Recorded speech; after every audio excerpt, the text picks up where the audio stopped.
My name is Lakshmi. Sir caricature, artist, plus cartoonist అన్నిట్లో అన్ని ప్రైజులు వచ్చినాయి.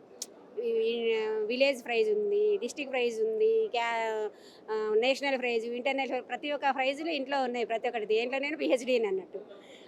7 ఇయర్స్ టీచర్ జాబ్ అని చెప్పేసి మ్యారేజ్ అప్పుడు టీచరు అదే అని చెప్పేసి నాకు ఈ ఆర్ట్ గురించి ఏం తెలియదు. టీచర్ అనే చేసుకున్నాను. తర్వాత అది ఇష్టం లేదని 7 ఇయర్స్ చేసి అది వదిలేసి ఇందులో ఆర్ట్ మూవ్మెంట్లోకి వచ్చారు. ఆర్ట్ గురించి వచ్చింది. ఈ దీంట్లోకి వచ్చిన తర్వాత ఇది మాత్రం సక్సెస్ఫుల్ మొత్తం దేంట్లో అది దాన్ని ఒక పిహెచ్డీ లాగా థియరీ లాగా మొత్తం చదివేసి దాన్ని పిండి కొట్టిన పిండిలాగా అయిపోయింది ఇక ఆర్ట్ అంటే తనకి. అది జర్నీ అనేది తనకి ఈజీగానే ఉంటుంది. మనకేమో ఇంత హార్డ్‌గా వర్క్ చేయడం అవసరమా? హాయిగా టీచర్ జాబ్ అయితే బావుంటది గదా! అది ఎందుకు వదిలిపెట్టిరంటే నాకు ఇదే హాయిగా ఉంది. టీచర్ ఎవరైనా చేస్తారు. నువ్వు చేస్తావా? నువ్వు కూడా చేస్తావు కదా టీచర్ జాబు.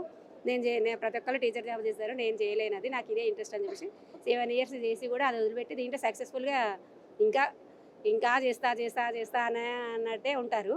అలా హ్యాపీగా ఉంది. అది ఎప్పటినుంచో ఉన్న కల కూడా ఈరోజు నెరవేరింది అది కూడా.